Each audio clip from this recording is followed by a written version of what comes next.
জানাই এই সরকারের, নিন্দা জানাই এই সরকারের এবং এই সরকারের পতন দাবি করি আমরা সকল স্টুডেন্ট। ভাই মানুষ তো মুসলমান তো নাকি? আমি তো মুসলমান, বলিছি তো ছেড়ে দিব। আমি আমার ভাইদের যেই রক্ত ক্ষয় হয়েছে সেই রক্তের দাবি নিয়ে আসছি। আপনার সাথে একজনের হলে কেমনটা লাগতো? আমাদের উপর দিয়ে যাবেন, উপর দিয়ে নিয়ে যান। 250-টিরও বেশি ডিজাইন অপশন নিয়ে ওয়ালটন স্মার্ট ফ্রিজ, বোঝে আপনার প্রয়োজন। আমিও তো রক্ত মাংসে মানুষ, তাই না? আপনারা দেখুন ভাই, ছেড়ে দিব, এখানে ছেড়ে দিব। থামেন, 2 মিনিট কথা শোনেন। ওরা তো আমারও ভাই, আমারও সন্তান, আমারও মা আছে, বোন আছে, ভাই আছে। আপনারা যেমন পরিশ্রম করতেছেন, আমিও কিন্তু পরিশ্রম করতেছি। আমার পজিশনে আপনি থাকলে তাই করতেন। আচ্ছা, আমরা তো হুকুম পালন করতেছি, তাই না? আচ্ছা, এখন আপনারা সবাই এখান থেকে চলে যাবেন, আমরা ছেড়ে দেবো। জান ভাই, মানুষ তো মুসলমান তো নাকি? আমি তো মুসলমান, বলিছি তো ছেড়ে দিব, বলিছি তো ছেড়ে দিব। ইতিমধ্যেই বেশ কয়েকজন একটি পুলিশের গাড়িকে তারা আটকে রেখেছেন এবং কিছুক্ষণ আগে আইনশৃঙ্খলা বাহিনীর সদস্যরা তারা যেটি বলেছেন যে যেই কয়েকজন আটক করা হয়েছে তাদেরকে ছেড়ে দেওয়া হবে। এই মর্মে আসলে কিছুটা দূরে গিয়ে দাঁড়িয়েছে আন্দোলনকারীরা। তারা মূলত পুলিশের গাড়ি যে আটকে রেখেছেন সেখানে তারা বলছেন যে তাদের সন্তানকে ছেড়ে না দিলে তারা তাদের গাড়িটিকে সরতে দেবেন, এমন বিষয়ে তারা বলছেন।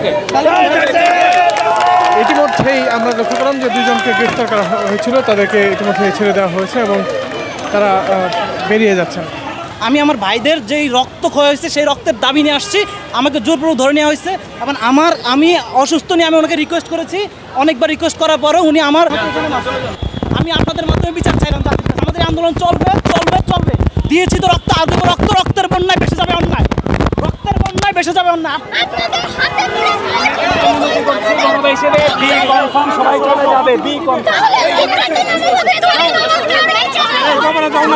ওদের তো সহপাঠী, আপনার সাথে একজনের হলে কেমনটা লাগতো? আমাদের দেশে যখন যুদ্ধ হয়েছে, আমার বাবা মার কাছে গল্প শুনেছিলাম যে পাখানাদার বাহিনীরা এসে আমাদের ঘরে ঘরে নক করতো, মানুষদেরকে ধরে নিয়ে যেত এবং মা বোনের উপর অত্যাচার করতো।